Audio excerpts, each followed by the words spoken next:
എല്ലാ കൂട്ടുകാർക്കും Kerala PSC tips and ട്രിക്സിന്റെ പുതിയൊരു ക്ലാസ്സിലേക്ക് എല്ലാ കൂട്ടുകാർക്കും സ്വാഗതം. കമ്പനി കോർപ്പറേഷൻ ലാസ്റ്റ് ഗ്രേഡ് അല്ലേ, അതായത് നമുക്കിപ്പോൾ ഇംഗ്ലീഷ് ഇല്ല, മലയാളം ഇല്ല. നമുക്ക് നന്നായിട്ട് നിങ്ങൾ ഡെഡിക്കേറ്റ് ചെയ്തിട്ട് സിലബസ് അടിസ്ഥാനമാക്കി SCRT ബേസ് ചെയ്തിട്ടൊക്കെ നിങ്ങൾ പഠിക്കാൻ ഇരിക്കുകയാണെങ്കിൽ പ്രീവിയസ് ക്വസ്റ്റ്യൻ പേപ്പർ മസ്റ്റ് ആണ്. പ്രീവിയസ് ക്വസ്റ്റ്യൻ പേപ്പറെ ബേസ് ചെയ്തിട്ട് നിങ്ങൾ നന്നായിട്ട് പഠിക്കുകയാണെങ്കിൽ നിങ്ങൾക്ക് തീർച്ചയായിട്ടും വരാൻ പോകുന്ന കമ്പനി കോർപ്പറേഷൻ ലാസ്റ്റ് ഗ്രേഡിൽ നല്ലൊരു റാങ്ക്, കാരണം ബൾക്ക് വേക്കൻസിയാണ്, നന്നായിട്ട് ലക്ഷ്യം വെച്ച് പഠിച്ചോളണം കേട്ടോ. ഇനി അത് കഴിഞ്ഞിട്ട് അയ്യോ എന്ന് പറയാൻ ഇടവെക്കരുത്, നന്നായിട്ട് പഠിക്കുക. അപ്പൊ നമ്മള് കൂടെ ഉണ്ടാവും, നിങ്ങളുടെ കൂടെ നമ്മളെ SCRT ചാപ്റ്റർ വൈസ് എടുത്ത് വരുന്നുണ്ട്. പ്രീവിയസ് ക്വസ്റ്റ്യൻ പേപ്പർ ഒപ്പം കൊണ്ടുപോകണം. പ്രിലിംസ് നിലവാരത്തിലും അതേപോലെ LGS നിലവാരത്തിൽ നടത്തിയിട്ടുള്ള എല്ലാ ക്വസ്റ്റ്യൻ പേപ്പറും നിങ്ങൾ എന്ത് ചെയ്യണം, പരിചയപ്പെടണം കേട്ടോ. അപ്പൊ നമ്മൾ അതിന് വേണ്ടിയിട്ടുള്ള സീരീസ് സ്റ്റാർട്ട് ചെയ്തിരിക്കുകയാണ്. കമ്പനി കോർപ്പറേഷൻ ലാസ്റ്റ് ഗ്രേഡ് ലക്ഷ്യം വെക്കുന്നവർക്ക് 100% നിങ്ങൾ ഉറപ്പിച്ചു നിന്നോ, ഈ പ്രീവിയസ് ക്വസ്റ്റ്യൻ പേപ്പർ ബേസ് ചെയ്തിട്ടുള്ള ക്ലാസ്സുകൾ നിങ്ങൾക്ക് നല്ലൊരു റാങ്കിൽ എത്തിക്കും. നമുക്ക് ക്ലാസ്സിലേക്ക് കടക്കാം. ഇപ്പോൾ നമുക്ക് ഈ അടുത്ത് നടന്ന ഒരു എക്സാമിന്റെ ക്വസ്റ്റ്യൻ പേപ്പർ ആണ്. ഈ അടുത്ത് നടന്ന പറഞ്ഞാൽ കുറച്ച് ദിവസങ്ങൾക്ക് മുമ്പ് നടന്ന ഒരു ക്വസ്റ്റ്യൻ പേപ്പറാണ്. നമുക്കത് അങ്ങോട്ട് കീറി മുറിച്ചിട്ട് അങ്ങോട്ട് പഠിച്ചിട്ട് പോകാം കേട്ടോ. അപ്പൊ ഇന്ന് കുറച്ച് ക്വസ്റ്റ്യൻ എടുത്തിട്ട് ഡെയിലി നമുക്ക് വർക്കൗട്ട് ചെയ്യാം, അതുമായി അനുബന്ധ വിവരങ്ങൾ ചർച്ച ചെയ്തിട്ട് കേട്ടോ. നമുക്ക് ഒന്നാമത്തെ ക്വസ്റ്റ്യൻ നോക്കാം. ക്വസ്റ്റ്യൻ പേപ്പറിന്റെ കോഡ് 161/2025, ഒരു 1 വീക്കിന് മുമ്പ് നടന്ന എക്സാം ആണ്. ചോർച്ചാ സിദ്ധാന്തം അവതരിപ്പിച്ച സ്വതന്ത്ര സമര സേനാനി ആരാണ്? ചോർച്ചാ സിദ്ധാന്തം അവതരിപ്പിച്ചത് ആരാണ്? ദാദാബായി നവറോജി ആണ് അല്ലെ. അപ്പൊ എന്താണ് ഈ ചോർച്ചാ സിദ്ധാന്തം? എപ്പോഴും ക്വസ്റ്റ്യൻ PSC ചോദിക്കാറുണ്ട്. എന്താണ് ഈ ചോർച്ചാ സിദ്ധാന്തം എന്ന് പറയുന്നത്? ശ്രദ്ധിക്കുക, നമ്മുടെ ഇന്ത്യയുടെ സമ്പത്ത് അല്ലെ, നമുക്ക് ഇന്ത്യയിൽ എന്തുണ്ട്, സമ്പത്തുണ്ട്. ആ ഇന്ത്യയുടെ സമ്പത്ത് ചോർത്തിയെടുക്കുന്നതാണ് ബ്രിട്ടീഷ് ഭരണകൂടം എന്നും അത് ഇന്ത്യയെ ദാരിദ്ര്യത്തിലേക്കും സാമ്പത്തിക തകർച്ചയിലേക്കും നയിക്കുന്നുവെന്ന് പ്രതിപാദിച്ച ദാദാബായി നവറോജിയുടെ ഒരു സിദ്ധാന്തമാണ്, ഒരു തിയറിയാണ് ചോർച്ചാ സിദ്ധാന്തം എന്ന് പറയുന്നത്. അതായത് നമ്മുടെ ഇന്ത്യയിലുള്ള സമ്പത്ത് എന്ത് ചെയ്യണേ, ബ്രിട്ടീഷ് ഭരണകൂടം കൈക്കലാക്കുകയും പിന്നീട് കൈക്കലാക്കി കഴിഞ്ഞാൽ നമ്മുടെ ഇന്ത്യ എന്ത് ചെയ്യും, ദാരിദ്ര്യത്തിലേക്ക് പോകും അല്ലേ, ആ ഒരു അവസ്ഥയിലേക്ക് എത്തിക്കുമെന്നും പ്രതിപാദിക്കുന്ന ദാദാബായി നവറോജിയുടെ ഒരു തിയറിയാണ് ഇത്, ചോർച്ചാ സിദ്ധാന്തം അല്ലെ. ചോർച്ചാ സിദ്ധാന്തം അല്ലെങ്കിൽ മസ്തിഷ്ക അല്ലെ, ബ്രെയിൻ ഡ്രെയിൻ എന്നും പറയും അല്ലേ, ബ്രെയിൻ ഡ്രെയിൻ എന്നും പറയും. അതായത് മസ്തിഷ്ക ചോർച്ച സിദ്ധാന്തം അല്ലെങ്കിൽ സാമ്പത്തിക ചോർച്ച സിദ്ധാന്തം, രണ്ടും പറയും കേട്ടോ. അതിന് നമ്മൾ ചോർച്ചാ സിദ്ധാന്തം മാത്രമല്ല ബ്രെയിൻ തിയറി എന്നും സാമ്പത്തിക ചോർച്ച സിദ്ധാന്തം എന്നും പറയാറുണ്ട് കേട്ടോ. ഓക്കെ, ഇനി ഈ അപ്പോ അതേപോലെ ഈ ദാദാബായി നവറോജിയെ കുറിച്ചിട്ട് നമുക്ക് എന്തൊക്കെ പഠിക്കാം? ഒന്ന് നോക്കിക്കോ, ഇന്ത്യൻ സാമ്പത്തിക ശാസ്ത്രത്തിന്റെ പിതാവ് അല്ലെ. എങ്ങനെയാണ്? ഇന്ത്യൻ സാമ്പത്തിക ശാസ്ത്രത്തിന്റെ പിതാവ് ആരാണ്? ഇന്ത്യൻ സാമ്പത്തിക ശാസ്ത്രത്തിന്റെ പിതാവ് എന്നറിയപ്പെടുന്നത് ദാദാബായി നവറോജിയാണ്. അതേപോലെ പ്രീവിയസ് ക്വസ്റ്റ്യൻ ആണ്, വെരി ഇമ്പോർട്ടന്റ് ക്വസ്റ്റ്യൻ ആണ്, പോവർട്ടി ആൻഡ് ബ്രിട്ടീഷ് റൂൾ അല്ലേ, poverty and British rule in India എന്ന പുസ്തകത്തിന്റെ രചയിതാവ് ദാദാബായി നവറോജിയാണ്. 1901 അദ്ദേഹം ഇത് പുറത്തിറക്കുന്നത് കേട്ടോ. Poverty and British rule in India എന്ന പുസ്തകത്തിന്റെ രചയിതാവ് ദാദാബായി നവറോജിയാണ്. 1901 ഇത് പുറത്തിറക്കുന്നത്. അതേപോലെ ഇന്ത്യയിൽ ദേശീയ വരുമാനം ആദ്യമായിട്ട് കണക്കാക്കിയത്, ഇന്ത്യയിൽ ദേശീയ വരുമാനം ആദ്യമായി കണക്കാക്കിയ വ്യക്തി ദാദാബായി നവറോജിയാണ്. 1868 കാലഘട്ടത്തിൽ കേട്ടോ. 1867-68 കാലഘട്ടത്തിലാണ് ഇന്ത്യയിൽ ആദ്യമായിട്ട് ദേശീയ വരുമാനം കണക്കാക്കുന്നത് ദാദാബായി നവറോജി. അതേപോലെ ദ ട്രൂത്ത് ടെല്ലർ എന്ന ദ്വൈവാരികയുടെ പത്രാധിപരും കൂടിയായിരുന്നു ദാദാബായി നവറോജി. അതായത് റസ്ത് ഗോഫ്താർ അതിന് ഇംഗ്ലീഷില് ദ ട്രൂത്ത് ടെല്ലർ. ഓക്കെ, അതായത് റസ്ത് ഗോഫ്താർ എന്ന ഇതെന്താണ്, ഒരു ദ്വൈവാരിക ആണ്, ആഴ്ചയിൽ 2 ദിവസം പ്രസിദ്ധീകരിക്കുന്നത് കേട്ടോ. ദ്വൈവാരികയുടെ പത്രാധിപരാണ് ദാദാബായി നവറോജി. അതേപോലെ വോയിസ് ഓഫ് ഇന്ത്യ എന്ന voice of India voice of India എന്ന പത്രത്തിന്റെ സ്ഥാപകൻ ദാദാബായി നവറോജിയാണ്. അതുപോലെ നമ്മുടെ ദാദാബായി നവറോജിയുടെ പേരിൽ പുരസ്കാരം ഏർപ്പെടുത്തിയ രാജ്യം ഏതാണ്? കറണ്ട് അഫയറിലൊക്കെ പഠിക്കാനുള്ളതാണ്. ദാദാബായി നവറോജിയുടെ പേരിൽ പുരസ്കാരം ഏർപ്പെടുത്തിയ രാജ്യം ബ്രിട്ടൻ ആണ് കേട്ടോ. ബ്രിട്ടൻ ആണ് ദാദാബായി നവറോജിയുടെ പേരിൽ പുരസ്കാരങ്ങൾ ഏർപ്പെടുത്തിയത്. ഏതൊക്കെ മേഖലയിലാണ് പുരസ്കാരം ഏർപ്പെടുത്തിയത്? ഒന്ന് വിദ്യാഭ്യാസ മേഖലയിലും സാംസ്കാരിക മേഖലയിലും വാണിജ്യ മേഖലയിലും, ഈ 3 മേഖലയിലാണ് ബ്രിട്ടൻ എന്ത് ചെയ്തത്? ദാദാബായി നവറോജിയുടെ പേരിൽ പുരസ്കാരം ഏർപ്പെടുത്തിയത്. അപ്പൊ ഇത്രയും കാര്യങ്ങൾ പഠിച്ചോ. ഇന്ത്യൻ സാമ്പത്തിക ശാസ്ത്രത്തിന്റെ പിതാവ് എന്നറിയപ്പെടുന്നത് ദാദാബായി നവറോജിയാണ്. Poverty and British rule in India എന്ന അതെന്താണ്? ഒരു പുസ്തകമാണ്, ഒരു ബുക്കാണ് അല്ലെ. അതിന്റെ രചയിതാവ് ദാദാബായി നവറോജിയാണ്. 1901 അദ്ദേഹം പുറത്തിറക്കുന്നത്. ഇന്ത്യയിൽ ദേശീയ വരുമാനം കണക്കാക്കിയ ആദ്യത്തെ വ്യക്തിയാണ് ദാദാബായി നവറോജി. 1867-68 കാലഘട്ടത്തിലാണ് റസ്ത് ഗോഫ്ത ദ ട്രൂത്ത് ടെല്ലർ എന്ന ദൈവാരികയുടെ പത്രാധിപർ ആയിരുന്നു Dadabhai Naoroji. Voice of India എന്ന പത്രത്തിന്റെ സ്ഥാപകൻ ആര്? വോയിസ് ഓഫ് ഇന്ത്യ എന്ന പത്രത്തിന്റെ സ്ഥാപകൻ ദാദാബായി നവറോജിയാണ്. ദാദാബായി നവറോജിയുടെ പേരില് പുരസ്കാരം ഏർപ്പെടുത്തിയ രാജ്യം ഏത് എന്ന് ചോദിച്ചാൽ ബ്രിട്ടൻ ആണ്. വിദ്യാഭ്യാസ മേഖലയിലും സാംസ്കാരിക മേഖലയിലും വാണിജ്യ മേഖലയിലുമാണ് പുരസ്കാരങ്ങൾ ഏർപ്പെടുത്തിയത്. ഓക്കെ ആയല്ലോ. നമുക്ക് ഇനി അടുത്ത ക്വസ്റ്റ്യനിലേക്ക് കടക്കാം. ഇന്ത്യൻ ഭരണഘടനയുടെ ഹൃദയവും ആത്മാവും എന്ന് ഡോക്ടർ BR അംബേദ്കർ വിശേഷിപ്പിച്ച മൗലിക അവകാശം ഏതാണ്? ഹൃദയവും ആത്മാവും എന്ന് വിശേഷിപ്പിച്ചത് ആര്? BR അംബേദ്കർ വിശേഷിപ്പിച്ച മൗലിക അവകാശം ഏത് എന്ന് ചോദിച്ചാൽ ഭരണഘടനാപരമായ പരിഹാരങ്ങൾക്കുള്ള അവകാശം ആണ്. ഭരണഘടനാപരമായ പരിഹാരം അല്ലെങ്കിൽ പ്രതിവിധിക്കുള്ള അവകാശമാണ് ഡോക്ടർ BR അംബേദ്കർ എന്ത് ചെയ്തത്? വിശേഷിപ്പിച്ചത്. ഏതിനെയാണ് വിശേഷിപ്പിച്ചത്? ആർട്ടിക്കിൾ 32-നെ. ആർട്ടിക്കിൾ 32-നെയാണ് എന്ത് ചെയ്തത്? BR അംബേദ്കർ ഹൃദയവും ആത്മാവും എന്ന് വിശേഷിപ്പിച്ചത്. മറക്കരുത് കേട്ടോ. ഇനി നമുക്ക് ഇതിനെക്കുറിച്ച് ഡീറ്റെയിൽ ആയിട്ട് നോക്കാം.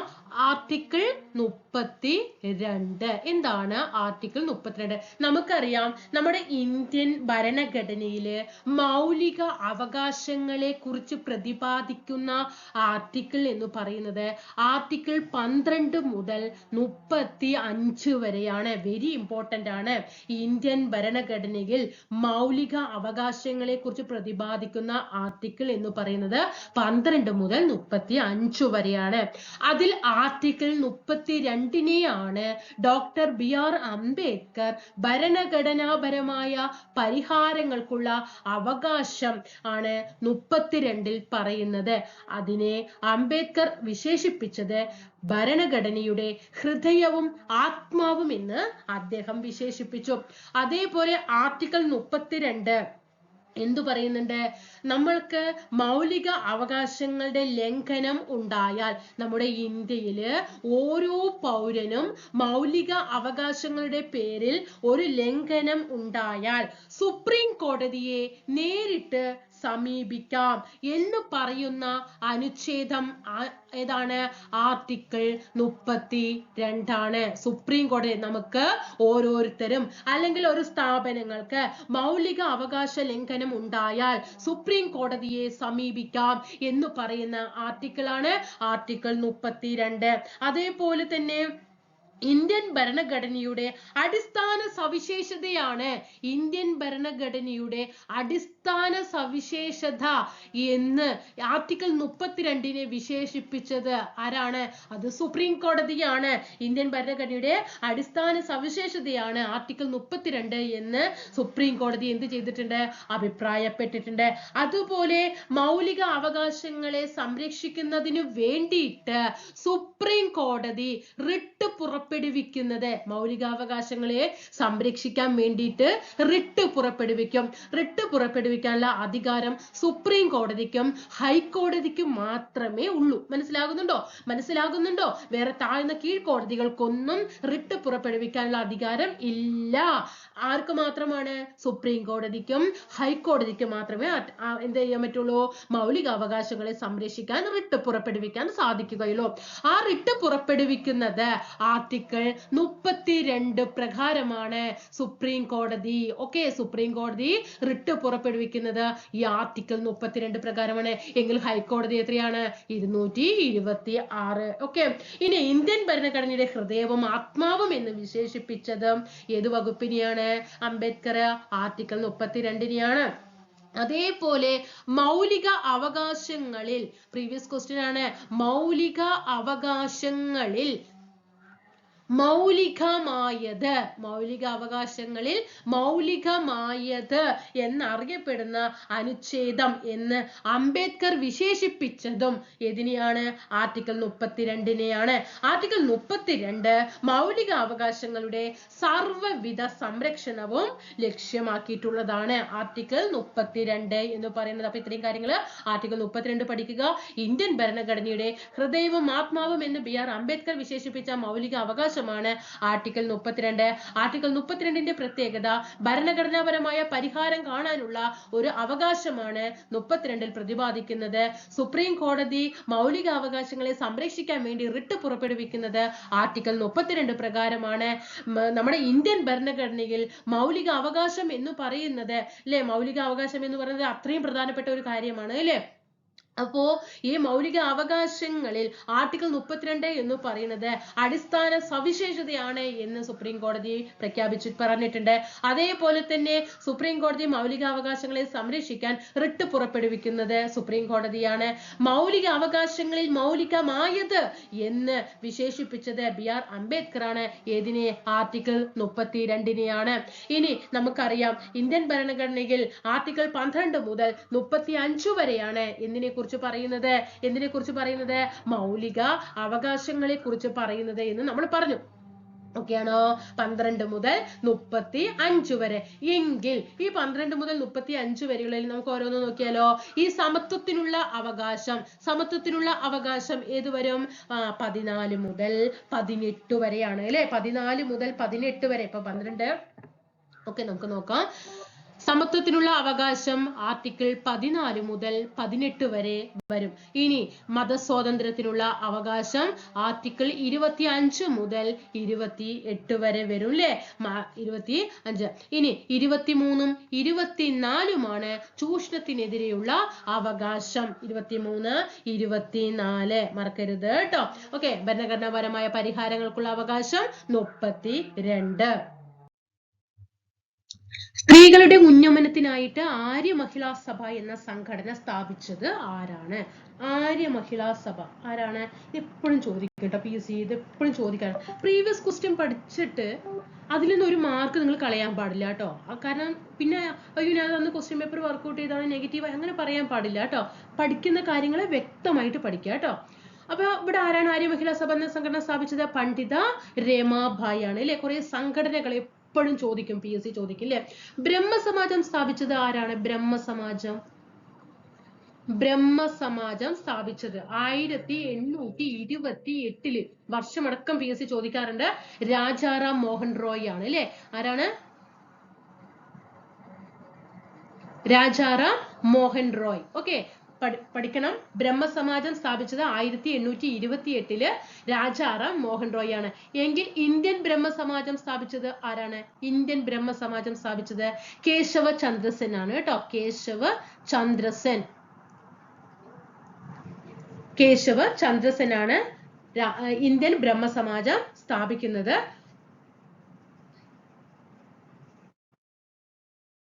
ഓക്കെ, ഇനി അടുത്തത് നമുക്ക് കുറെ സംഘടനകളൊന്ന് നോക്കാം. തത്വബോധിനി സഭ ആരാണ്? തത്വബോധിനി സഭ ആരാണ്? ദേവേന്ദ്രനാഥ്. ഇതെല്ലാം പ്രീവിയസ് മാത്രമേ ഞാൻ തരുന്നുള്ളൂ ഇവിടെ. ദേവേന്ദ്രനാഥ ടാഗോർ ആണ് തത്വബോധിനി സഭ സ്ഥാപിച്ചത്. പ്രാർത്ഥനാ സമാജം ആരാണ്? പ്രാർത്ഥനാ സമാജം അറിയുന്നവര് പെട്ടെന്ന് മനസ്സിൽ പറയണം കേട്ടോ. പ്രാർത്ഥനാ സമാജം ആത്മാറാം പാണ്ഡുരംഗ്. ആത്മാറാം പാണ്ഡുരംഗ്. ഓക്കെ. വേദസമാജം സ്ഥാപിച്ചത് ആരാണ്? വേദസമാജം ശ്രീധരലു നായിഡു ആണ് കേട്ടോ. ശ്രീധരലു നായിഡുവും അതുപോലെ കേശവ ചന്ദ്രസെനും കൂടി ചേർന്നിട്ടാണ് 1864 സ്ഥാപിക്കുന്നത്. പ്രാർത്ഥനാ സമാജം വർഷം 1867 കേട്ടോ. 1867 ആണ്. തത്വബോധിനി സഭ ഏതാണ് വർഷം? 1839 ആണ് കേട്ടോ. 1839 ആണ്. ബ്രഹ്മസമാജം 1828. ഇത് വർഷം ഇമ്പോർട്ടന്റ് ആയി പഠിക്കണം. രാജാറാം മോഹൻ റോയ് ആണ്.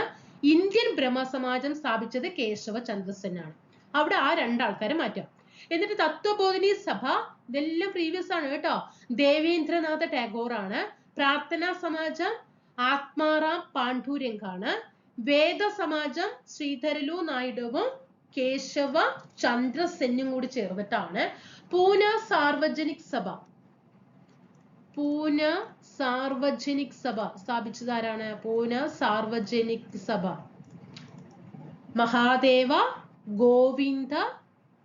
മഹാദേവ ഗോവിന്ദ റാനഡെ. പൂന സാർവജനിക് സഭ സ്ഥാപിച്ചത് കേട്ടോ. 1870 കാലഘട്ടത്തിലാണ് സ്ഥാപിക്കുന്നത്. ദേവസമാജം സ്ഥാപിച്ചത് ആരാണ്?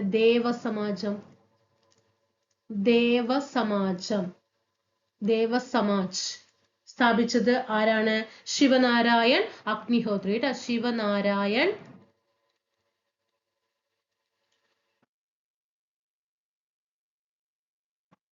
അഗ്നിഹോത്രി. സത്യശോധക് സമാജ് സ്ഥാപിച്ചത് സത്യശോധക് സമാജ് ആരാണ്? ജ്യോതിറാവു ഫുലെയാണ്. പ്രീവിയസ് ക്വസ്റ്റ്യനിലെ പേപ്പറിലൊക്കെ നിങ്ങൾ കണ്ടിട്ടാവും. സത്യശോധക് സമാജ് ജ്യോതിറാവു ഫുലെ ആണ്. 1873 സ്ഥാപിക്കുന്നത്. അതേപോലെ അലിഗഡ് സൊസൈറ്റി ആരാണ് സ്ഥാപിക്കുന്നത്? അലിഗഡ് സൊസൈറ്റി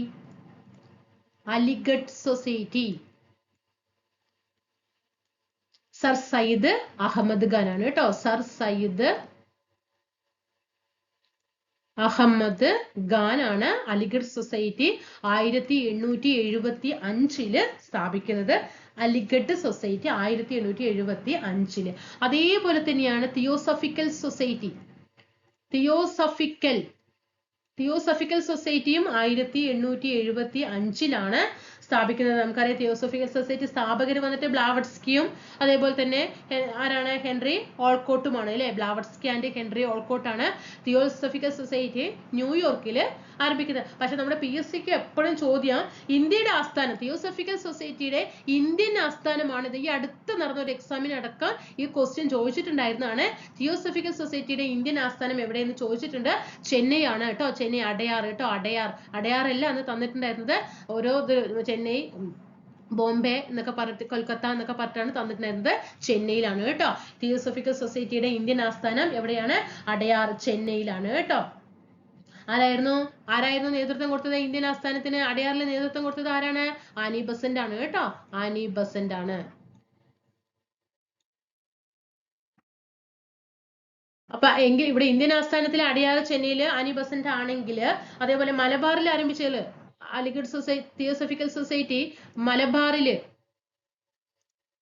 ആരംഭിച്ചത് ആരാണ്? മലബാറില് മഞ്ചേരി രാമയ്യർ ആണ് കേട്ടോ. മഞ്ചേരി രാമയ്യർ ആണ്. അപ്പൊ നിങ്ങൾ ഇവിടെ പഠിക്കേണ്ടത് തിയോസഫിക്കൽ സൊസൈറ്റി ന്യൂയോർക്കിലാണ് ആരംഭിക്കുന്നത്. ആരാണ്? ബ്ലാവട്സ്കിയും ഹെൻറി ഓൾക്കോട്ടും ആണ് 1875 ന്യൂയോർക്ക് ആസ്ഥാനമായിട്ട് ആരംഭിക്കുന്നത്. ആ തിയോസഫിക്കൽ സൊസൈറ്റിയുടെ ഇന്ത്യൻ ആസ്ഥാനം എവിടെയാണ്? അടയാറിലാണ്, ചെന്നൈയിൽ. അതിന് ആ സംഘടന ഇന്ത്യൻ ആസ്ഥാനമാക്കി തുടങ്ങിയത് ആനി ബസന്റ് ആണ്. എങ്കിൽ മലബാറില് തിയോസഫിക്കൽ സൊസൈറ്റിയുടെ ആ സംഘടന കൊണ്ടുവന്നത് മഞ്ചേരി രാമയ്യർ ആണ്. അത് അത്രയും കാര്യം അവിടെ പഠിക്കാം. ആര്യസമാജം സ്ഥാപിച്ചത് ആര്യസമാജം ആരാണ്? സ്വാമി ദയാനന്ദ സരസ്വതി അല്ലെ. സ്വാമി ദയാനന്ദ സരസ്വതി. അതും ഏത് വർഷമാണ്? 1875 തന്നെ. ഇത് ചോദിക്കാറുണ്ട് കേട്ടോ, ഈ 1875 ചോദിക്കാറുണ്ട്. അപ്പോൾ Aligarh society 1875, theosophical society 1875, Arya Samaj 1875. മറക്കരുതേ, Aligarh society 75, theosophical society 75, Arya Samaj 75. Okay, ഇനി നമുക്കത് ഇന്ത്യയിലെ സംഘടനകൾ മൊത്തം കൂടെ നമുക്ക് നോക്കാം അല്ലെ. അതേപോലെ രാമകൃഷ്ണ മിഷൻ ആരാണ് സ്ഥാപിച്ചത്? രാമകൃഷ്ണ മിഷൻ നമ്മുടെ സ്വാമി വിവേകാനന്ദനാണ് അല്ലെ. രാമകൃഷ്ണ മിഷൻ സ്ഥാപിച്ചത് സ്വാമി വിവേകാനന്ദനാണ്. ഏത് വർഷമാണ്? 1897 രാമകൃഷ്ണ മിഷൻ ആരംഭിച്ചത്. അതേപോലെ മദ്രാസ് മഹാജനസഭ സ്ഥാപിക്കുന്നത്? മദ്രാസ് മഹാജനസഭ 1884 കാലഘട്ടത്തിലാണ്. വീരരാഘവാചാര്യരാണ് കേട്ടോ, വീരരാഘവാചാര്യർ സ്ഥാപിക്കുന്നത് കേട്ടോ. അപ്പൊ ഇവിടെ പഠിച്ചത് ദേവസമാജം ശിവനാരായൺ അഗ്നിഹോത്രി ആണ് ദേവസമാജം. ശിവദേവൻ എന്ന് കണക്കാക്കട്ടോ. നമ്മൾ ശിവനെ ദേവ എന്ന് വിളിക്കില്ലേ? Dev Samaj Shiv Narayan Agnihotri. Satyashodhak Samaj Jyotirao Phule. Aligarh society sir Syed Ahmad Khan. Theosophical സൊസൈറ്റിയുടെ ഇന്ത്യൻ ആസ്ഥാനം ചെന്നൈയിലാണ്. ആനി ബസന്റ് ആണ് നേതൃത്വം കൊടുത്തത്. മലബാറില് മഞ്ചേശ്വരി രാമയ്യർ ആണ്. ആര്യ സമാജം സ്വാമി ദയാനന്ദ സരസ്വതിയാണ്. രാമകൃഷ്ണ മിഷൻ സംഘടന വിവേകാനന്ദനാണ്, സ്വാമി വിവേകാനന്ദൻ. മദ്രാസ് മഹാജനസഭ വീരരാഘവ ആചാര്യരാണ്. ഹിതകാരിണി സമാജം സ്ഥാപിച്ചത് ആരാണ്? ഹിതകാരിണി സമാജം പ്രീവിയസ് ആണ്. ഹിതകാരിണി സമാജം സ്ഥാപിച്ചത് വീരേശലിംഗം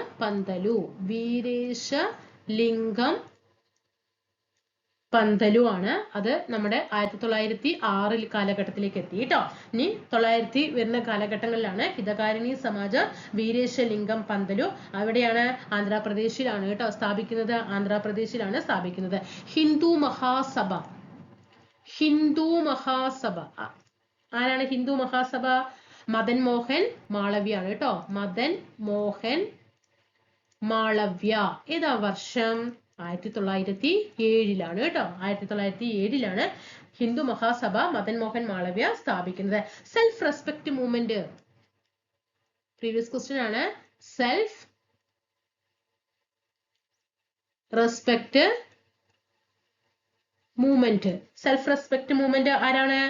EV രാമസ്വാമി നായ്ക്കർ ആണ് കേട്ടോ. പ്രീവിയസ് ക്വസ്റ്റ്യൻ ആണ്. EV രാമസ്വാമി നായ്ക്കർ.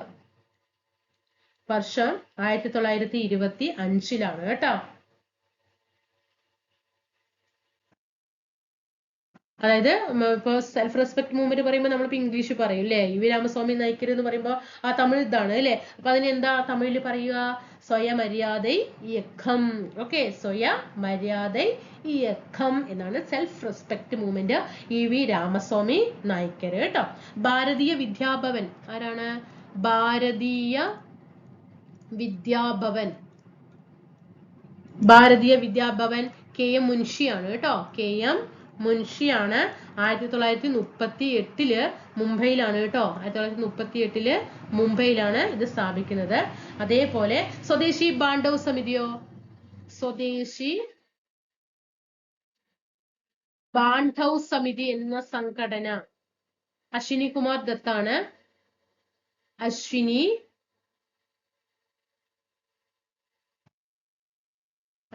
കുമാർ ദത്തയാണ് സ്ഥാപിക്കുന്നത് കേട്ടോ.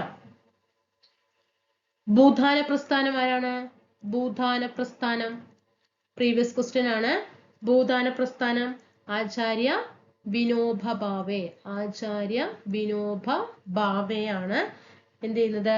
ആചാര്യ വിനോബ ഭാവെയാണ് ഭൂദാന പ്രസ്ഥാനം. ഈ ഭാ ഇവിടെ വരേണ്ടതാണ്, ഈ ഭാ ഇവിടെ വരേണ്ടതാണ് കേട്ടോ.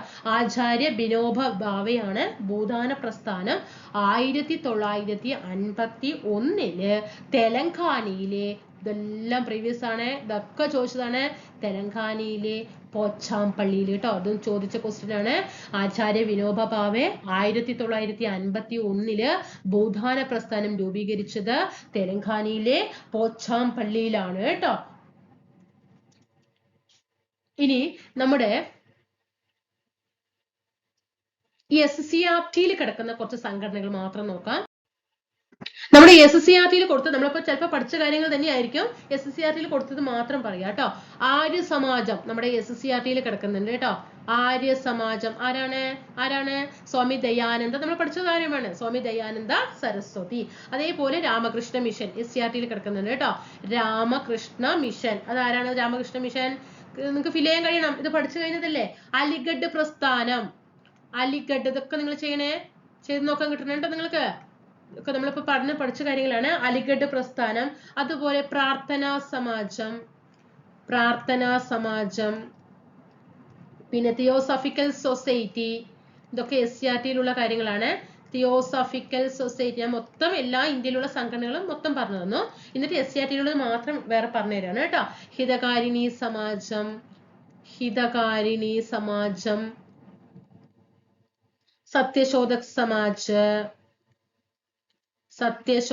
സമാജം, നിങ്ങൾക്ക് പേര് കിട്ടണം. ധാരാണ് ആര്യ സമാജം, സ്വാമി ദയാനന്ദ സരസ്വതി, രാമകൃഷ്ണ മിഷൻ, സ്വാമി വിവേകാനന്ദൻ, അങ്ങനെ അലിഗഡ് പ്രാർത്ഥനാ സമാജം ഇന്നാളാണ്, തിയോസഫിക്കൽ സൊസൈറ്റി ഇന്നാളാണ്, ഹിതകാരിണി സമാജം ഇന്നാളാണ്, സത്യശോധക് സമാജം ഇന്നാളാണ്, കാണാണ്ട് പറയാൻ കിട്ടണം. ഓക്കെ. സ്വാഭിമാന പ്രസ്ഥാനം, പിന്നെ ശ്രീനാരായണ ധർമ്മ പരിപാലന യോഗം SNDP, അതാരാ? ശ്രീനാരായണ ഗുരു ആണ് കേട്ടോ.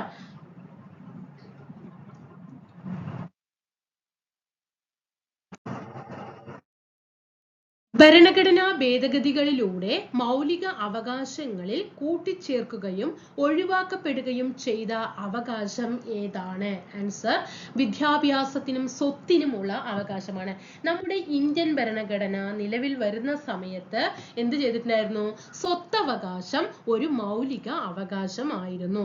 എന്നാൽ പിന്നീട് എന്ത് ചെയ്തു? സ്വത്തവകാശത്തെ ഒരു നിയമ അവകാശമാക്കിയിട്ട് മാറ്റി. കാരണം എന്താണ്? അങ്ങനെ ഒരു മൗലിക അവകാശം ആയിക്കഴിഞ്ഞാൽ അതിൽ ഒരുപാട് പ്രതിസന്ധികൾ ഉണ്ടാവും അല്ലെ. ഇപ്പൊ എനിക്കൊരു കുറച്ച് പാരമ്പര്യമായിട്ട് ഒരു സ്വത്തുണ്ട്, അത് എൻ്റെ ഒരു മൗലിക അവകാശമാണ്, പക്ഷെ അങ്ങനെ എല്ലാവരും അത് എന്ത് ചെയ്യും? അത് ഒരു നെഗറ്റീവ് ഇമ്പാക്ട് ഉണ്ടാക്കും അല്ലെ. അപ്പൊ എന്താണ്? അതൊരു ഭരണഘടന എന്ത് ചെയ്തു? നിയമ അവകാശമാക്കിയിട്ട് സ്വത്തവകാശത്തെ പിന്നീട് മാറ്റി അല്ലെ. അത് എങ്ങനെയാണ് മാറ്റിയത്?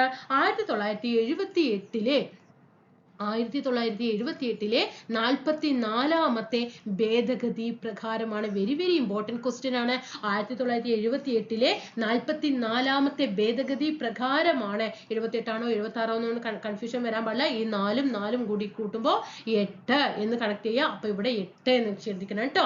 1978-ലെ 44-ാം ഭേദഗതി പ്രകാരമാണ് എന്ത് ചെയ്തത്?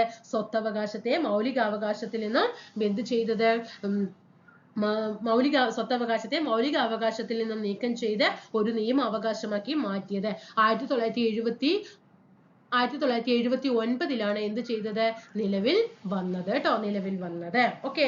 ഇനി ഈ 44-ാം ഭരണഘടനാ ഭേദഗതി പ്രകാരം എന്ത് ചെയ്തു? ഭരണഘടനയിൽ വേറൊരു ഭാഗത്ത് കൂട്ടിച്ചേർക്കണ്ടേ? സ്വത്തവകാശത്തെ കൂട്ടിച്ചേർക്കണ്ടേ? ഏത് ഭാഗത്തിലാണ് കൂട്ടിച്ചേർക്കപ്പെട്ടത്? 12-ാം ഭാഗത്തിൽ കേട്ടോ. ഇപ്പൊ 12-ാം ഭാഗത്തിലാണ് സ്വത്തവകാശം നമ്മുടെ ഇന്ത്യൻ ഭരണഘടനയിൽ കിടക്കുന്നത്. ഭാഗം 12. വകുപ്പ് ഏതാണപ്പോ? വകുപ്പ് ഏതാണ്? 307-ലാണ് കേട്ടോ ഇപ്പൊ സ്വത്തവകാശം കിടക്കുന്നത്. കാരണം 12 മുതൽ 35 വരെയല്ലേ മൗലികാവകാശം കിടക്കുന്നത് ആർട്ടിക്കിള്. അപ്പൊ മൗലികാവകാശങ്ങളിൽ നിന്ന് സ്വത്തവകാശത്തെ നീക്കം ചെയ്താൽ അത് വേറൊരു വകുപ്പിലേക്ക് നിയമാവകാശമാക്കി മാറ്റിയത് കൊണ്ട് വേറൊരു വകുപ്പിൽ കൂട്ടിച്ചേർക്കണ്ടേ? അങ്ങനെ കൂട്ടിച്ചേർത്ത ഭാഗമാണ് 12-ാം ഭാഗത്തിൽ കൂട്ടിച്ചേർത്തു 300A വകുപ്പില് ആഡ് ചെയ്യുകയും ചെയ്തു കേട്ടോ. ഓക്കെ. അപ്പോ അതിനു മുമ്പ് ഇപ്പൊ നമ്മൾ പറഞ്ഞു 12-ാം ഭാഗമാണ് 300A വകുപ്പാണ് എന്ന് പറഞ്ഞു. അപ്പൊ നമ്മൾ മൗലികാവകാശം എന്ന് പറയുമ്പോൾ 12 മുതൽ 35 വരെയാണ് എന്ന് പറയുന്നുണ്ട് അല്ലെ. അപ്പോ സ്വത്തവകാശം ഏത് വകുപ്പിലാണ് അപ്പൊ കിടന്നിട്ടുണ്ടായിരുന്നത്? 31-ലാണ് കേട്ടോ. 31-ലാണ് സ്വത്തവകാശം കിടന്നിട്ടുണ്ടായിരുന്നത്. അപ്പൊ അതിനെ ഒരു നിയമാവകാശമാക്കി മാറ്റിയപ്പോൾ ഈ 300A വകുപ്പിലേക്ക് മാറ്റി ഭാഗം 12-ലേക്കും മാറ്റി കേട്ടോ. ഇനി അതേപോലെ തന്നെ 31 മാറ്റിയെങ്കിലും 31-ല് സബ് ഡിവിഷൻസ് ഉണ്ട്. 31A ഉണ്ട്, 31B ഉണ്ട്, 31C ഉണ്ട്. അതൊക്കെ അവിടെ തന്നെ മൗലികാവകാശങ്ങളിൽ കിടക്കുന്നുണ്ട് കേട്ടോ. അതേപോലെ ഈ നമ്മുടെ ഭരണഘടനയെക്കുറിച്ച് പ്രതിപാദിക്കുന്ന ഭരണഘടനയിലെ മൗലികാവകാശങ്ങളെ ഏത് ഭാഗത്തിലാണ്? 3-ാം ഭാഗത്തിലാണ് അല്ലെ? 3-ാം ഭാഗത്തിലാണ് മൗലികാവകാശങ്ങളെ കുറിച്ചിട്ട് പ്രതിപാദിക്കുന്നത്. ഇവിടെ കൺഫ്യൂഷൻ വരാൻ പാടില്ല കേട്ടോ. 3-ാം ഭാഗത്തില് 12 മുതൽ 35 വരെയാണ് മൗലികാവകാശം കിടക്കുന്നത്. അതിൽ 31-ലാണ് സ്വത്തവകാശം കിടന്നിട്ടുണ്ടായിരുന്നത്. നിയമാവകാശമാക്കി മാറ്റിയപ്പോൾ അതിനെ എന്ത് ചെയ്തു? 31-ൽ നിന്ന് മാറ്റിയിട്ട് 300A വകുപ്പിലേക്ക് മാറ്റി. ഇപ്പൊ 300A വകുപ്പിലാണ് സ്വത്തവകാശം കിടക്കുന്നത്. അതേപോലെ ഭാഗം 3-ലായിരുന്നു ആദ്യം ഉണ്ടായിരുന്നത്. അതിന് ഇപ്പൊ 12-ാമത്തെ ഭാഗത്തിലേക്കാണ് മാറ്റിയിരിക്കുന്നത്. നമ്മുടെ ക്ലാസ്സുകൾ ഈ രീതിയിൽ മതിയെങ്കിൽ തീർച്ചയായിട്ടും ഞാൻ ഈ സീരീസ് കണ്ടിന്യൂ ചെയ്ത് പോകുന്നതായിരിക്കും. SSCRT ഒക്കെ ഞാൻ നിങ്ങൾക്ക് നല്ല രീതിയിൽ ലെസൺ വായിച്ച് അതിന്റെ പോയിന്റുകൾ വേറെ എടുത്ത് പറഞ്ഞിട്ട് വരും. നമുക്ക് തീരെ സപ്പോർട്ട് കുറവാണ്. SCRT ലെസൺ ഒക്കെ നന്നായിട്ട് നമുക്കത് പഠിക്കാനുണ്ട്. പക്ഷെ കൂടെ വരണ്ട അതിന്റെ കൂടെ നിങ്ങൾക്ക് SCRT ലെസൺ നിങ്ങൾ അതായത് കുറച്ച് പേരെങ്കിലും അത് കണ്ടിന്യൂ ചെയ്ത് കാണുന്നുണ്ട്. അപ്പൊ അവർക്ക് വേണ്ടിയിട്ടെങ്കിലും അത് ക്ലാസ് ചെയ്തേ പറ്റൂ.